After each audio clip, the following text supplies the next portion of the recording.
dito kaya na dito ng mga kaanak kay Lola di Tito Romel ko.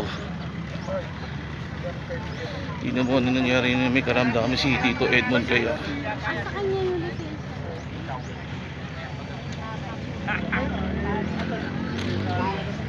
Lagyan mo na lang.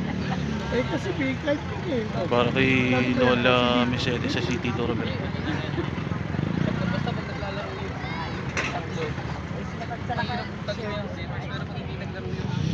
Pinakita ko na malawag dito sa puon sa puntod yata agad ng lola ng dito ko sa Garden and Gethsemane ko.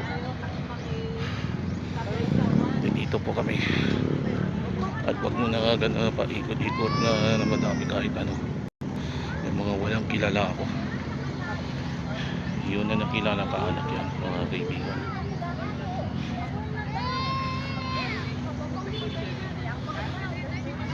Nandito ako.